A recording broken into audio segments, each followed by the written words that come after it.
guys and ghouls? Welcome to Fright Mic. I'm Sam. And I'm Liz. And for today's episode, we are going to be rounding off our Home Sweet Homicide month with 2013's The Purge. Ooh. This movie was not very well liked. No. Yeah. I feel bad because I really like this movie.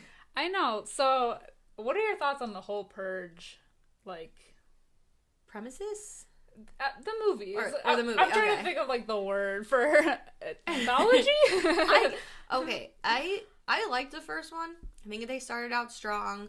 I know a lot of people's gripe was like, well, what's happening in the city? So I really liked the second and third movie, and then I feel like after that, are there only 4? Yeah, there's 4 right now. Okay. I liked the second one a lot. Oh, God.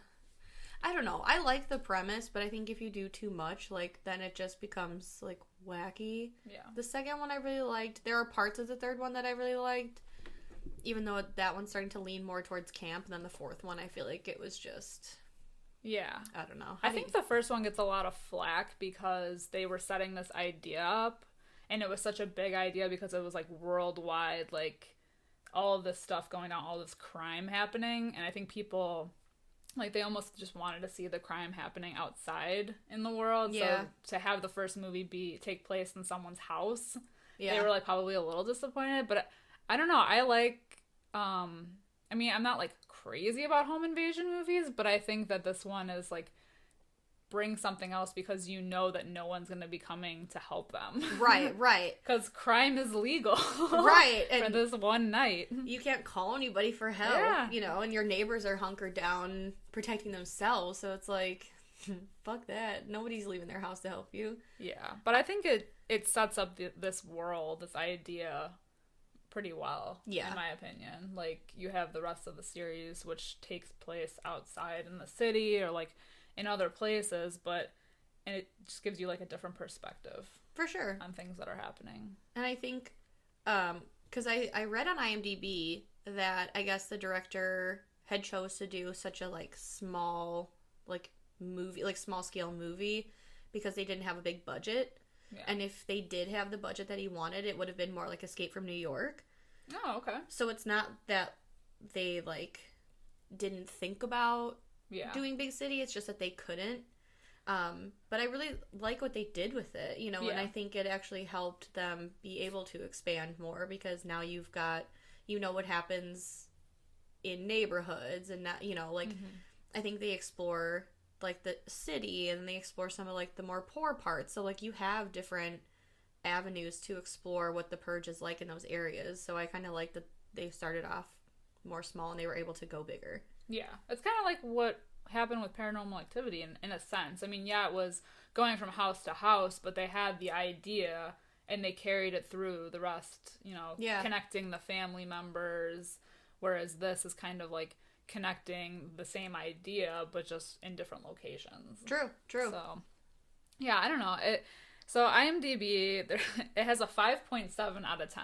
And it only has a 40% on Rotten Tomatoes. So obviously this isn't everyone's favorite. No. I really like it though. I do think too. It's good. Okay, so let's jump into The Purge. The movie kind of opens with some info on the world that we're going to see. So it's America 2022. There's an annual purge, March 21st from 7 a.m. to 7 p.m. It's kind of saying unemployment's at 1%, crime is at an all-time low, and it kind of all has to do with this one night a year where all crime, including murder, is legal.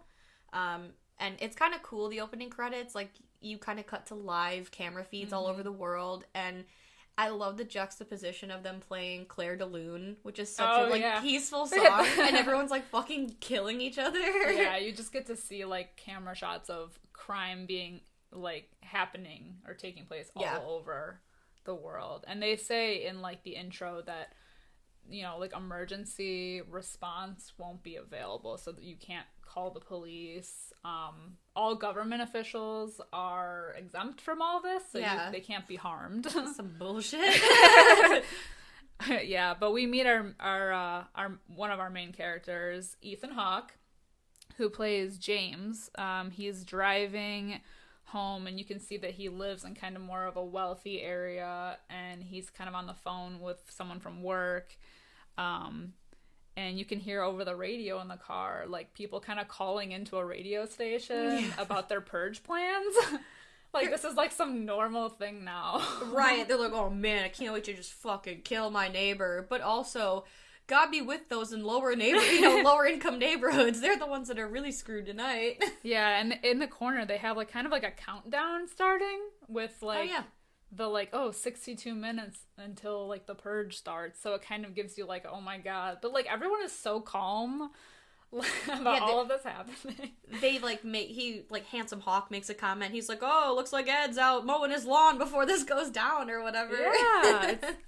It's very strange, but it's just, like, their norm now. But, he drives home and we meet his wife, played by Cersei Lannister. Queen Cersei!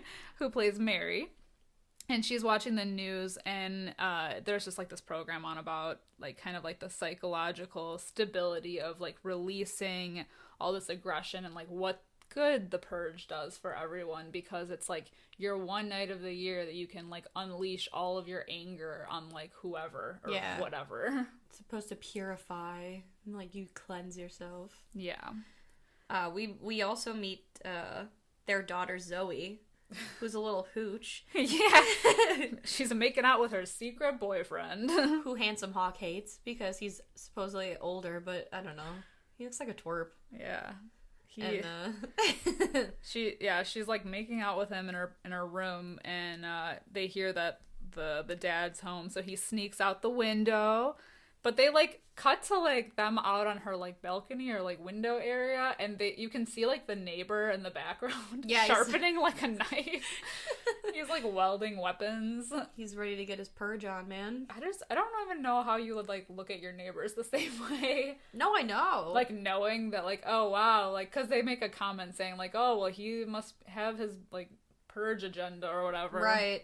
Like, his busy plans, and it's, like, you know that your neighbor's a murderer, so it's like, how do you look at them the same way? Right. Well, like, how do you even think about how you interact with your neighbors, man? Like, yeah, you know, I have neighbors at my house, and they have children, and they're little shitheads, and they literally, like, ride around on these fucking motorized scooters, and their dog barks, like, at all hours of the night. And I come home from work, when I used to come home really late from working at the theater, and there would just be, like, a creepy woman standing there smoking, and, like, 2 a.m. they're having parties, and it's like, you want to just strangle them. Well, what if you could? Like, there's no such thing as a bad neighbor, or you're fucked, right? Your neighbor doesn't mow his lawn. This is your chance. Right. Rid him of the world. If your neighbor doesn't mow his lawn, then you mow your neighbor. Oh, Sinister style. Right. God. We see Mary putting out blue flowers. Yes.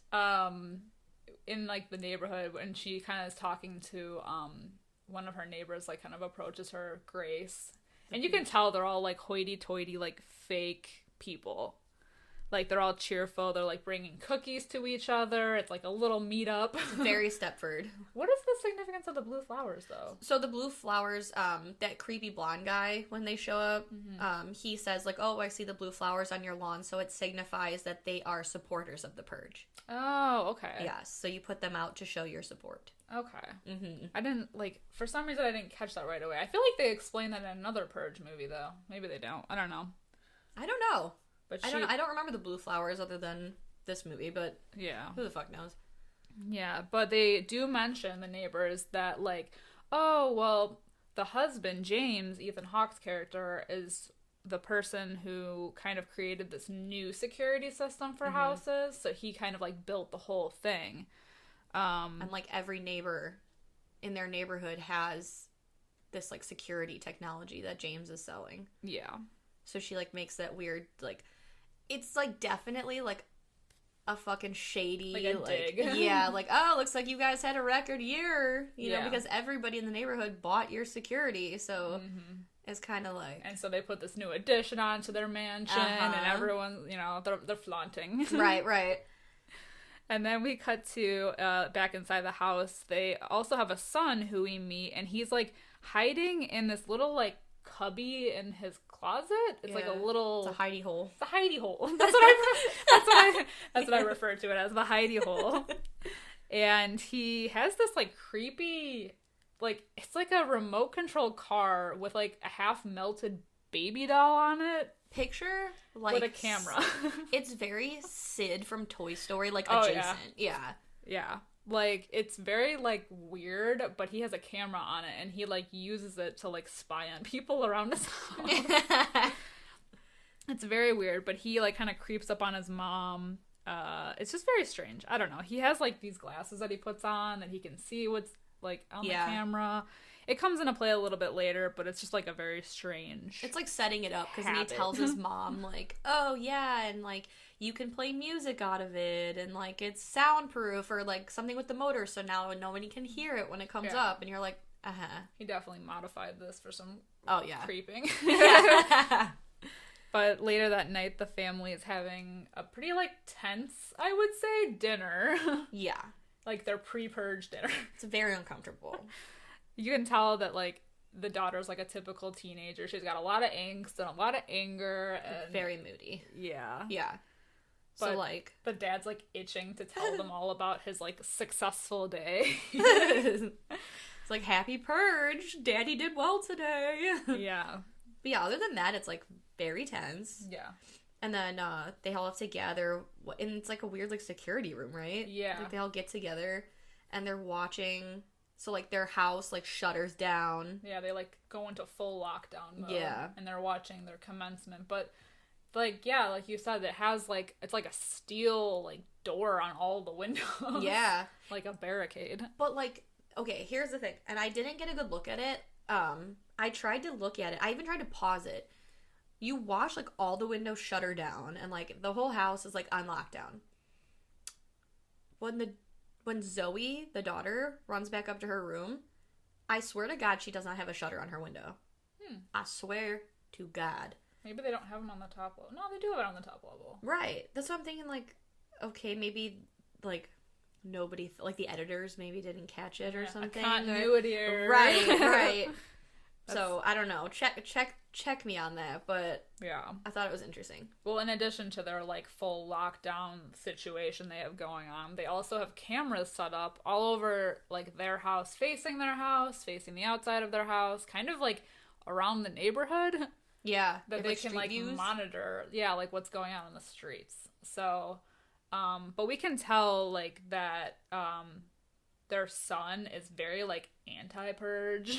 Yeah, because he, like, asks, they have this weird, what would you call it, like, you know when you, like questions existential. Them. Yeah. They have, like, this existential, like, conversation, like, why don't you purge? Yeah, and... like, he questions his parents, like, why don't you do this? Like, why do people feel the need to do this? And they are, like, they almost sound brainwashed when they tell him, because they're like, well, we don't feel the need to, but look at all the good the purge does, like... Yeah, that's, like, the tagline for the whole series, is Lena Headey saying, just remember all the good the purge does. Yeah.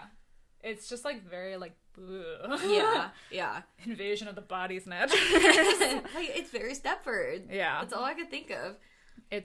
But he kind of questions them, and, but they're all in lockdown, with the cameras rolling. Yeah. And they kind of, like, go their separate ways a little bit. Like, the mom is going, and she's, like, on an exercise bike, and the dad's kind of just working on work things, but has the news on in the background, and the teenage daughter goes back to her room, and we find out that her BF, her secret boyfriend, popped back into the house. While they were eating dinner. And has the intent to talk to her dad about why they can't see each other and how she should be allowed to see him and that she's an adult and making her own decisions. Why he would want to have this conversation right now is beyond me. Yeah, like, that daughter is a dumb shit for dating him. Yeah. Because she doesn't realize at that point that this is really weird, that he would want to be on lockdown for 12 hours in a house that he snuck into. Yeah. Like, what if the conversation doesn't go well? Which, you know it wouldn't. Right. But, yeah, so, like, she thinks it's, like, super sweet, and it's obviously very problematic. But, yeah, it's kind of funny watching The Purge now, because they're kind of on lockdown, going through their night, doing these like mundane activities to keep busy. Yeah. And we are kind of on a lockdown in a less severe sense. That's true. Doing mundane activities, trying Thank to God keep there's busy. no purge right now. Right. But I was watching it and I was like, damn. Just a pandemic. Yeah, no big deal.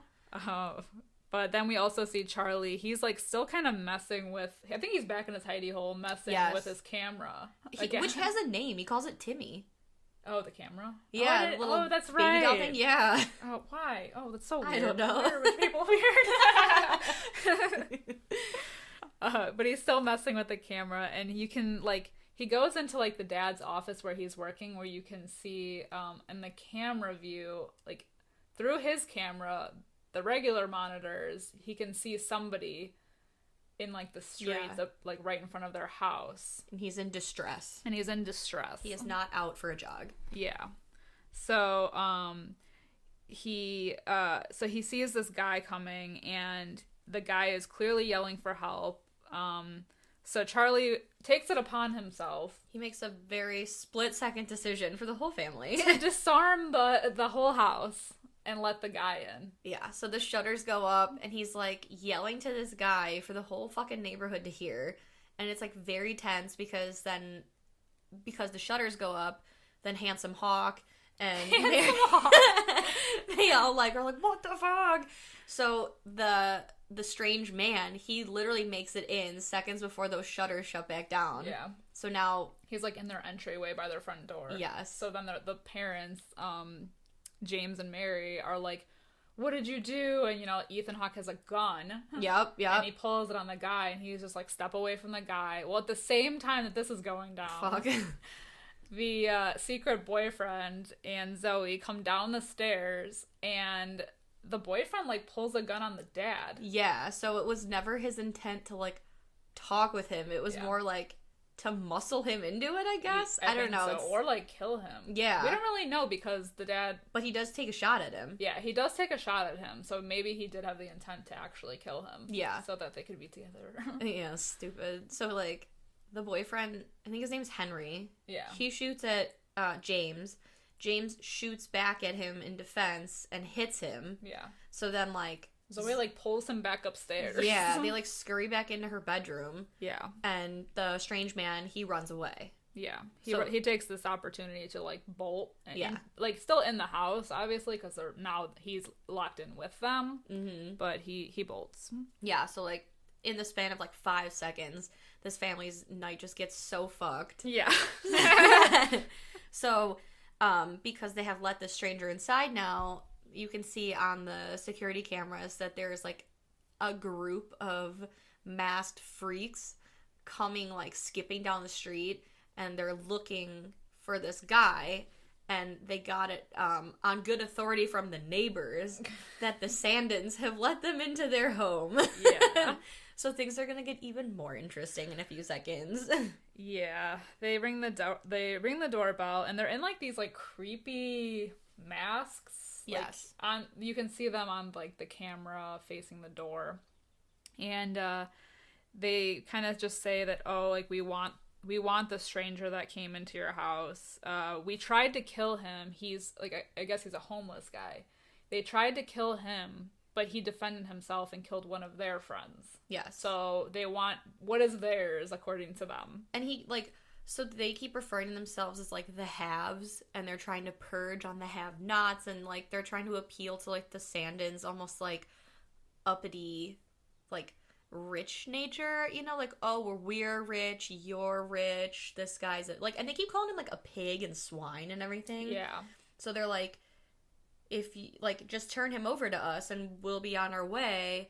You know, we have reinforcements coming, so we'll give you... Till, like, midnight. Yes, until they show up, and then we're coming in, and we're gonna get him, and we'll get you too. He's very confident that they can break into their house. Yes, and he's so creepy. He's like, smarmy. Oh my god, he's smarmy, yes. He's got, like, this smile, and I feel like it's, like, he's got, like, a Joker mouth. Yeah. Like, he's smiling, but it doesn't reach his eyes, and it's very creepy. Like, he does. It's like that, portrait in How I Met Your Mother where it's like you cover up the one half of his face and he's happy and the lower half he's like angry and he wants to murder you. He does. He's got crazy eyes. I don't even know who this actor is, but he has crazy eyes. Yes. He probably got the part just by looking. Right. And he's so... Give us a smile. And he's so calm about everything. He's like, yeah, of course we're gonna just fucking murder the shit out of this guy. Just give him to us. It's fine. Yeah, but he kind of preaches throughout the whole thing that it's their right, and they want to, like, act upon their right to purge. Right. And they're withholding them, from this by holding him in there. Yeah, it's fucking creepy. But Mary questions the security system, you know, saying, like, well, they can't get in here, right? I mean, you built the security system, so there's no way. And this is when we see James kind of, like, falter a bit. Yeah. Because he's like, well, I mean, things like this don't normally happen. And she's like, well, they're happening right now. And he was like, well, you know, there is a possibility that he may be able to get in. And she's like, but, like, you built this so that it's not, like, impenetrable? Is that the word for it? Yeah. Because she's like, well, you told me it'd be impenetrable. He's like, well, I never said that. Well, not everything. Right. So now everybody's panicking because they realize that, oh shit, like, they could possibly get in and, like, fuck them up. And then the power goes out. Yeah. So now they come up with, like, this plan. Yes. Which the son questions because the dad's all like, okay, well, no, we have to find this man, this stranger, and give him up. Right. Turn him over. And the son's like, but why? And he's like, well, it's him or us. Yeah. Is what it comes down to. Yeah, pretty much. It's survival of the fittest. And the whole time you can see, like, on the they can see them outside on the cameras. They're kind of just, like, messing around their yard. Like, they're on their swings. It's weird. They're, like... It's very, like, Manson-esque. Yeah. They're doing, they're, like... It's almost like in The Strangers when they're, like, banging on the walls just to, like, taunt them. They kind of do that in this movie. And they're, like, the girls are, like, swinging. Yeah, they almost look like they have, like, the doll masks. Yeah. The same, like, vibe. Very Strangers-y vibe. It's like The Strangers meets the Mansons. Yeah. That's a crossover I do not want, but here we are. Yeah. Well, Charlie uses his creep cam. I'm gonna his call creep it. cam. He's trying to help find the stranger before his parents do because they're armed and they're looking for the guy. Yeah. But they do need him alive, so, like, they just need to, like, wound him enough to, like, drag him outside. But Charlie still wants to help the stranger, so he's like using his creep cam. He finds the guy and he's kind of, like, signaling him with, like, a light on the camera to, like, follow him to lead him to safety. So he leads him to his hidey hole. Yeah. To hide. Yeah, so he's, like, stowing this guy away. And meanwhile, the blonde guy's back at the door. Mm-hmm. And he, like, basically says into the camera, like, oh, I want to have a word with you at the front door. Yeah. So then James goes to the front door and they're kind of speaking through this little, like, I don't know, it looks like a little prison hole. Like, it's like at a nightclub? Yeah. Like a seedy nightclub. Right. What's like, the password? What's the password? So he's like, why haven't you delivered the filthy swine to me yet? James is like, we can't find him. Like, yeah, we're looking, but... Right. We're trying. So then, like, this, like, other creep in a mask, he kind of goes off and he's like, and, like, give him to us. Right. And the blonde guy's like, fuck this, and shoots him and kills his friend. Yeah. And, like, it's all, like, a threat because then he turns back to James and he's like, I don't condone that kind of behavior. And he's like, well, if you think about it, he's like, you better give that guy to us because I just killed that guy and he's my friend and you are not my friend. Yeah. So, like, fucking give me the guy. Like, you know he's legit and you know he's crazy. Right. So everything starts to kind of, like, get hyped up to level 10 now. Like, they really need to find this dude. Yeah. And Zoe, the daughter, she finds the camera, the creep cam, and is telling Charlie via the cam that she's gonna go hide in his hidey hole where the guy is. And Charlie's but like, she doesn't know that. Yeah, she doesn't know he's in there, but she was like, well, I don't know where you are, but, you know, stay safe. I'm gonna go in your hidey hole because I think they're gonna get in. So then, doesn't he, like, start to run to the hidey hole? Yeah. Or something? But the dad finds them. Yes. Before. He goes into Charlie's room, and the stranger has Zoe at gunpoint. And he's kind of, like, talking him about how he needs to save his family, and the guy needs to go outside, but the guy's like, I'm not dying tonight, like, that's not happening. But Mary, and like, meanwhile in the background, also has a gun on him and is kind of like creeping up from behind. Yeah, so they kind of like are communicating via eyeballs that he should go for it. And before Mary can like fully get the drop on him, he kind of like lets the daughter go. Yeah. And scampers off. Yeah. But they fight. Like, they tussle. They do. Oh, yes, they do have a tussle. And they end up finding him and knocking him out. This is all kind of taking place in, like, the dark. Is this when they, like, hit him with a vase? Yeah. And, like, knock his ass out? Okay. Yeah, okay. They knock him out, and then they tie him up to, like, a chair. Oh, yeah, with duct tape. Yeah, with the duct tape. And, oh, yeah, because then they're trying to get him in that chair. Yeah. And he falls out of the chair. Yeah. And because, the guy, what did they do? They stabbed him or shot him or something, because then Mary takes that letter opener. And, well, because he's like, at this point, the dad, Ethan Hawke's character, is like so unhinged because he's just, obviously, he saw somebody die. He's amped up. He knows he needs to protect his family. So he's basically telling Mary, like, we need to have him strapped to this chair. We need to get him out. We need to give these people what they want. Like, the stranger's already wounded, so he's like, he's gonna be able to get out of these, like, out of the tape. So he tells her to stab his wound. Yeah, to like further cripple him so that he won't like struggle as much. And at this point, this is like when there's like a little bit of a turning point, because Mary is kind of like looking at everything that's going on, freaking out, obviously, and it's just kind of like, what are we doing? Right, like, we're not these people. We're not these people. Like, the son is freaking out because he's like, you know, he realizes, like, what are my parents capable of? But Mary is just like, we aren't these people. Like, what are we doing? This poor man. Like, we need to stop what we're doing. Yes. And then I think at that point, because when they were in that struggle, the stranger kind of throws Zoe to the ground and she hits her head. And while, like, Mary's freaking out, Charlie runs off. Mary goes after him, and then Zoe wakes up and she tells her dad, like, you know, like, this isn't okay. Nothing's ever gonna be okay again. Yeah. And I think that's when kind of James has his, like, moment of humanity back. Yeah. So he's, like, reassessing his situation. Yeah. His entire family's, like, torn apart, but, yeah, but the stranger then kind of realizes the situation. He realizes that they're having this, like, change of heart, so he kind of, like, mentions, like, well, like, James, just save your kids. Right. He's like, just take me outside. Yeah. And he's, they've successfully strapped him to this chair. Yeah. And he tells them, like, he's given up, take him outside. Well, there's commotion at the front door, because now the backup that the freaks have been waiting for is here. Has the finally cavalry arrived. Yes. So James, like, kind of looks at the stranger and this, like, look like, okay, maybe I'm not gonna do that. Yeah. But I feel bad he leaves the fucking guy strapped to the chair as someone's breaking in. Too. Because now he's like, they make the plan that now they're just gonna fight the intruders. Yes. And why he wouldn't, because now, I mean, they have, like, this understanding, like, I'm not gonna kill you, stranger, you know, don't hurt my family, like, he wasn't going to anyway, but, like, that's another body that could have been able to help you fight, you know? And also, if you're gonna leave him strapped to the chair, the strangers, like, for the strangers to find, or, like, the freaks that are coming in to find him, just wheel his ass out. That's all they wanted anyway. Yeah. So there was no point in even saving him if they've just duct taped him to his deathbed, essentially. Yeah. But whatever. There was good intent behind it, but it was just so poorly executed. Well, yeah, because, you know, I don't know. It's like, if you're gonna choose to fight, then have him fight with you. Right.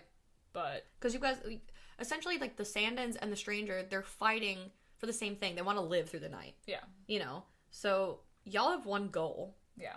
And if you're essentially giving him that nod, like, okay, I'm not going to kill you, I would think that there's some sort of understanding, then we're not going to go after each other. And like you said, then they can unite and fight together.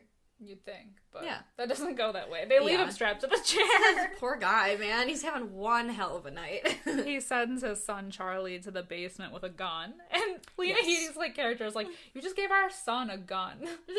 Like, what is happening? Right. But yeah, he goes and runs off to the basement, and then they get the door down. Yep. But luckily the Sandins, they're all weaponed up. So they're all kind of like... Guns aplenty. Right. So they're hiding, and they're kind of doing this whole, like, well, they're coming into our house. We kind of have the upper hand. We're on familiar ground, so let's just fuck them up. So, the man who is still tied to the chair, luckily, that letter opener that was used to, like, finger his wound is now his escape weapon, because he kind of, like, cuts himself out with the letter opener. Yeah. And then it's this, like, super crazy scene. So, like, Charlie has a gun, and he's in the basement, and he's kind of, like, poking around. He's got a flashlight, which is on, which if you're hiding, what are you doing? No. Right. Turn the fucking light off. But, so it's, like, kind of tense. It's, like, this little, like, hide-and-seek game, and then out of nowhere, this fucking masked guy just pops out. Yeah. And just grabs Charlie, and it's so tense. And then Handsome Hawk comes in for the fucking assist and kills the guy. The other thing that confused me about this is, like, they got the door down, but, like, it shows them at other parts of the house, because now, like, there's probably about 8 of these, like, masked freaks trying to get in. It shows them, like, breaking windows from the outside. Yeah. Which I'm like, how? Well, that's the thing. I don't know how the security system works, because I was skeptical about it from the start when I thought that the second floor window wasn't covered, and now they drove a car through the front door, essentially. Yeah.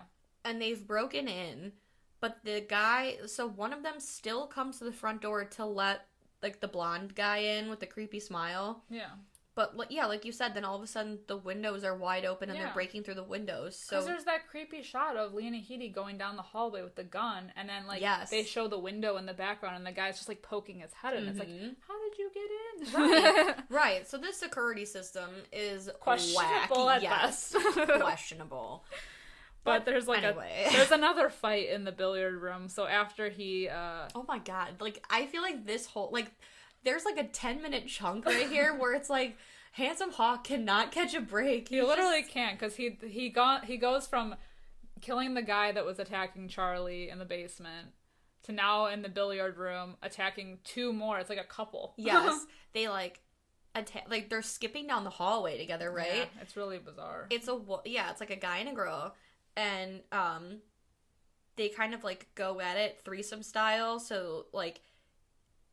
They're all kind of, like, fighting, and then James gets the drop on the girl in the white dress and shoots the shit out of her, and he's still, like, tussling with the man, and then the girl in the dress, she had this, like, fire axe almost, like, and so he takes it, well, first he, like, takes the guy's face and just, like, repeatedly bashes it. In, like, a pinball machine. Yes, which, like, sir... It's a pinball machine. Leave it alone. But, so, like, what a waste of a game. But then he, like... It's his fight response. Yeah. And then he just fucking axes the dude to death. Yeah. Or does he do the axe first? I don't know. All I know is that pinball game got rocked and there was no reason for it. So did that guy's face. Yeah. Well, then you think he's all good. And he kind of stands up and starts staggering out of the room. And all of a sudden, creepy blonde guy from the beginning just... nails him in the chest with a knife. Oh, yeah, yeah. Wait, no, this is the guy he kills with the axe. Oh, yeah. Right? Yeah. Yes, okay, so the other guy just gets the pool ball to the... Like, he takes, like, the pool ball. Oh, yeah, yes. The cue, or the... Whatever. Yeah. Not the cue. The billiard ball. Yeah. And he fucking hits him in the face with that and then bashes his face in the pinball machine. So the guy died by balls, essentially. Dead by balls. And yeah, and then like you said, that other guy, like... Creepy blonde from the beginning, the head freak. Yeah, yes. He stabs him right when he leaves the room. Yes. I call right when he enters the room. Blondie. Yeah, so James is in trouble. Yeah, so he's kind of like bleeding out on the floor.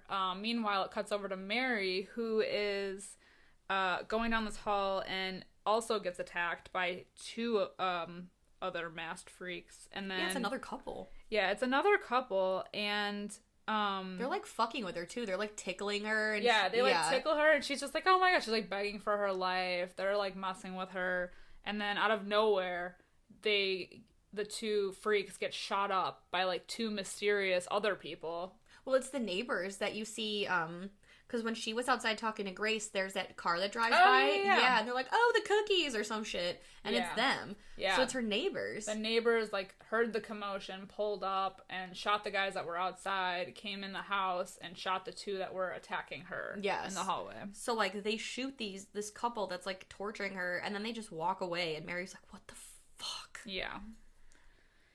So then after that, that's when Mary finds James. Yeah. And finds that he's been stabbed. And then Charlie out of nowhere, like, comes after them. Yeah, they all kind of, like, reunite. Right, so they're, like, on the stairs. James is still bleeding out, dying. Yeah, so I think, isn't this the part where, like, James... Oh, no. Well, James, like, basically dies, like, on the stairs. Yes. And then the blonde guy comes, and, like, blonde freak who was stabbed, but still alive, is coming back, and it's just like, you know, I'm gonna finish you guys off, like, all of this escalated, blah, blah, blah, and is then shot by Zoe. Woo! Queen Zoe redeemed herself after dating that piece of shit boyfriend that almost killed her father. Yeah. So now they're all kind of, like, on the stairs, and James dies, and it's very sad, and, we see all their neighbors kind of, like, emerge, and Grace is, like, you know, she's with, like, all the other neighbors, and they're like, oh, we saw that, you know, you might need some help, you were having some trouble, so we decided to help you. Yeah. And it's, like, this, like, you can almost, like, feel the movie kind of, like, exhale, like, thank God, it's over, like, thank you for helping us. And then, the movie just fucking turns on itself, and Grace is like, I mean, well, don't take us yet, because, like, you're ours to kill, not theirs. And they're like, what? Yeah.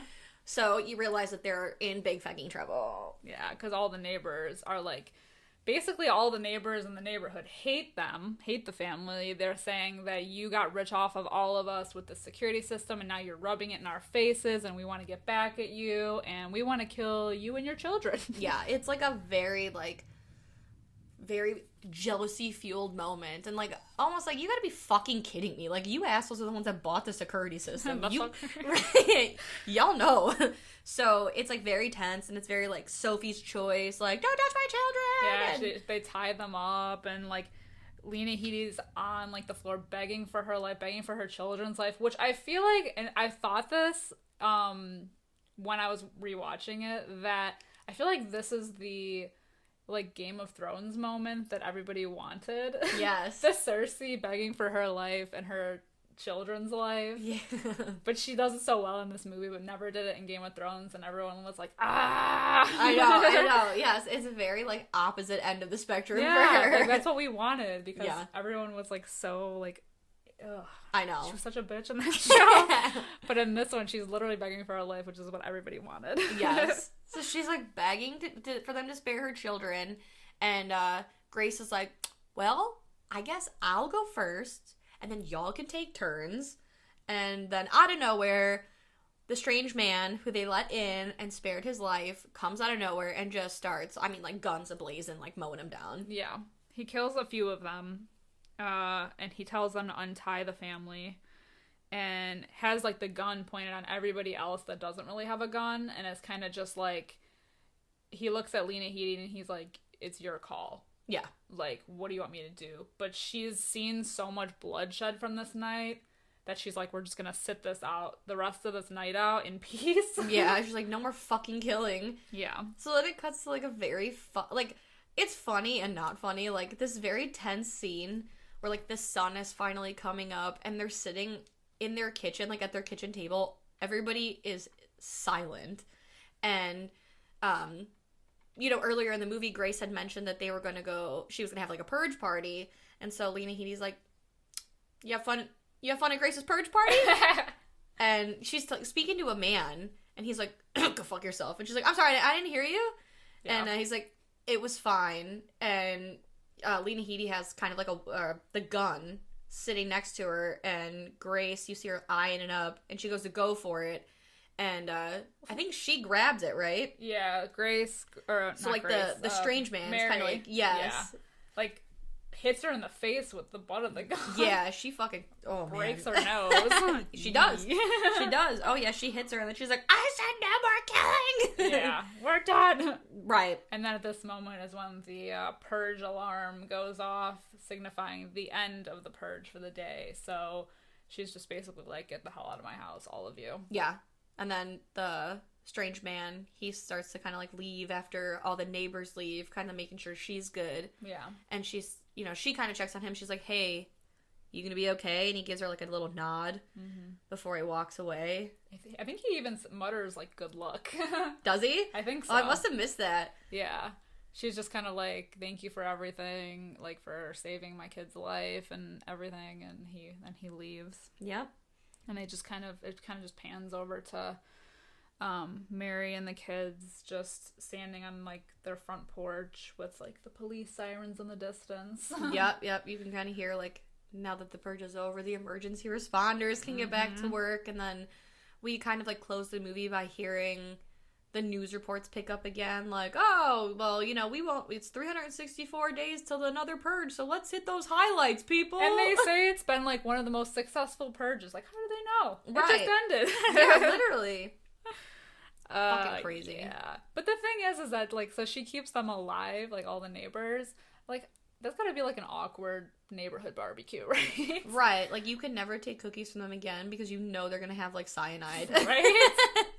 Like, how do you live now? Right. Which is what I know I was saying that in the beginning. I'm like, how do you live knowing that, like, wow, like, yeah, my neighbor, you know, who lives next door had a gun to my kid's head this time last year. Right. Like, you would have to move. Yeah. I couldn't look Grace in the face without, like, breaking the law and just strangling the shit out. Like, yeah. I don't know how like, she didn't obviously on a target on everyone's radar, so what's to stop them from doing the same thing next year? Right. You know? Right. Now that they know that their security system is flawed. Right. Severely flawed. And I would just, I mean, knowing now that they'll probably get, like, James's huge-ass pension, because as we heard at the beginning, he had... life insurance. Right. He had a record year. The handsome hawk was soaring. So I would just fucking move. I would go out of the country anyway. Yeah, true. Like, at least during that. I mean, why don't they go to, like, overseas? Right. I mean, I'm assuming this is only an American thing, because they make it known. Oh, bitch! With their pledge. Wait, yeah. Oh, yeah, because it's, like, the new founding fathers or whatever. Oh, bitch, what if they expanded to, like, the Purge Europe edition or something? Oh, my God. The Purge in Canada, the Purge in Mexico. Well, there would never be a Purge in Canada. They're too damn nice. Somebody would stab you and be like, oh my God, I am so sorry. That's true. Oh, man. Dude, I would pay to see it. Like, global Purge. Yes. Yeah, because this is only an American thing up until this point. Yeah. They don't ever... Yeah, because they don't ever make it known in any other movie. No. It's like a worldwide thing. Yeah, and also, why don't they show people, like... Wait a minute. Okay, now I've got questions. Okay. I got questions.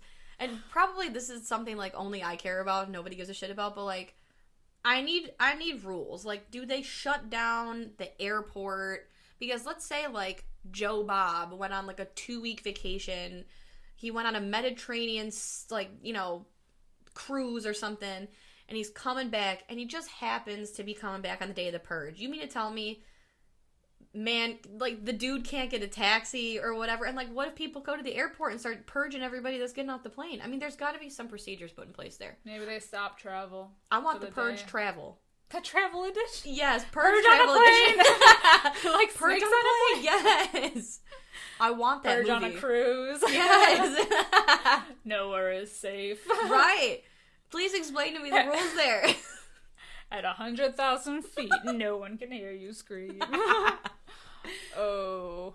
I would watch the fuck out of There's that so many possibilities. No wonder they're making like 10 movies out of this. I know. That's true. And I literally, like an hour ago, I was like, I wish they would stop making these movies. What else can they do? Well, the thing is, though, and I like the other ones, but they're only doing, like, this in the streets, you know? Yeah. Which is fine, like, is good. Like, I think you only really need, like, one movie out of that. Right. I have seen enough. We need, like, other locations. Yes. I want the Purge Yacht Edition. I want the Purge on a Mount plane. Everest Edition. Right. Show me what's going on in Idaho. How do they purge? Oh. They peel potatoes and then they peel your skin. Yeah. But you know, it might not work, though, because look at all these zombie movies that came out in various locations, and, like, not all of them are good. True. They got schools, they got hospitals, they got malls. That's Purge true. Mall edition. Oh, bitch. So before we head out on this Purge talk, welcome to my Purge talk. I have some Fright facts. Hit me with those Fright facts. Yeah, so the director, whose name I don't remember, he had like a real life inspiration incident where him and his wife were driving and they were almost kind of hit off the road from a drunk driver. Oh shit. And so they almost had this like near death experience, and I guess they got a little bit further down the road and like they pulled over and the drunk driver pulled over, but he didn't show like any remorse for what had happened. So his wife actually said like, ooh, don't you wish there was like one day a year where you can just like murder was legal? And that was the idea. That's crazy. That was the spark in this engine for the Purge. I wonder how that guy feels knowing that he inspired a whole like franchise, like a world inspired by him where murder was legal. It just goes to show you that you can find inspiration anywhere. Literally anywhere. One sentence. Wow, what a piece of shit though. Yeah. Knowing he almost killed 2 people and he was like, I'm not sorry. Yeah. Ooh. No, I get it. Ma'am, I get it. Boils your blood. It does. Don't drink and drive. Honestly though. So this is also weird because I read also on IMDb that the intruders, like the girls in the white dresses, were inspired from Charles Manson followers. I knew it. Funny that you mentioned that because I was like, ooh, I'll save it for later. Yeah. Oh my god, I knew it. It was very Manson-y. Because I guess that's what his groupies used to wear after, well, I guess while he was... Yeah, well, even like that scene where they were holding Mary down and like tickling her. Yeah. It just reminded me of like the Sharon Tate thing because they literally were just like horribly like fucking with them. And it's like, ooh, they got like pleasure out of knowing that they were gonna like kill them. I just got, yes, that makes sense to me. Yeah. Yeah. Very That's messed up. Manson-y. Yeah. But when you said that, I was like, oh, wait till later. I'm gonna drop this bomb. And then the last one I have is originally they were gonna have the like the boyfriend scene. They were gonna have him kill the father. Really? When he comes down the stairs, but I guess the studio nixed that idea. Oh shit! I don't know if it was too dark because this whole movie is dark, but like they nixed that idea completely, which.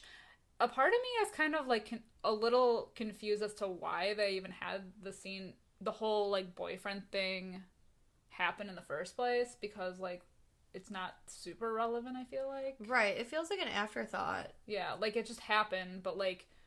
I don't know if he kills him immediately. Like, he kills the boyfriend immediately, and nothing ever comes of it, you know? I mean, it gave Zoe an excuse to, like, run off a lot throughout the movie, away from her family, because she was all distraught, but, like... And it gave him a distraction for the stranger to get away. Right. Like, but I mean, like... I wonder... that's the thing, is, like, I wonder if it only serves, like, minuscule purposes. Like, to have James be in a headspace where he's okay with killing this guy or giving this guy up. Because now he realizes, like, it's him or his family. And, like, it does allow, like, the distraction for the stranger to get away. Like... Other than that, it just kind of feels like an afterthought. Yeah. Because he's not... I feel like he's not super affected by killing him. We, like, when we meet James, we get the feeling that he's, like, this, like... Well, definitely in the upper class and hasn't really had any experience, you know, with combat. Right. Or, like, any kind of traumatic thing, because they even mentioned in the beginning, like, oh, well, just like every year, we're gonna be fine. Right. So, like, nothing's ever really happened to them, but... For him to, like... I know, like, the kid was shooting at him, and then he shot back in defense, but, like... He didn't really seem that affected by it. Maybe it was just, like, another way to amp him up for the rest of the movie, but... That's what I'm thinking. I don't know. You gotta, like...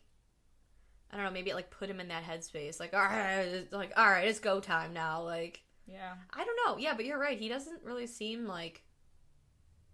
grossly affected by it. No. Even when he, like, goes and finds the kid and he's definitely dead, he's like, oh, yeah. Yeah. That's what you get, man. That's what you fucking get. Yeah. Okay, so that's going to kind of wrap it up for us this week. Make sure you tune in next week. It kicks off our new theme for the month of May, And it's going to be the theme of Mother May I. Celebrating all you moms out there. Crazy moms coming at you. Sane. I mean, all kinds of moms. Because, you know, especially in these trying times with Mother's Day coming up, we just want to show appreciation for moms, no matter how sane or insane that may be. Because moms are special to us moms should be special to you in your life. And we definitely see that with some of these moms. It gets wacky. So, yeah. To all you moms out there, we appreciate you. So we got a bunch of mom-themed things coming up. Some good topics. Very good topics. Make sure you check us out on social media, too. We are on Twitter, Instagram, and Facebook at Fright Mic Podcast. Please let us know what you thought of this movie. Let us know... maybe you have some suggestions for crazy mom movies. Maybe we can talk about those in the month of May. Give us your favorite crazy mom movie. Also, give us your favorite home invasion movie. Yeah, or what do you guys think of the Purge franchise? Do you think it's kind of like beating a dead horse where you just want it to end? Or could they get creative? Right. Did we give these producers ideas? Purge on a plane, Purge man. On a plane. Let us know what you think of everything. Yes. But until next time, I'm Sam. I'm Liz. Rest in peace.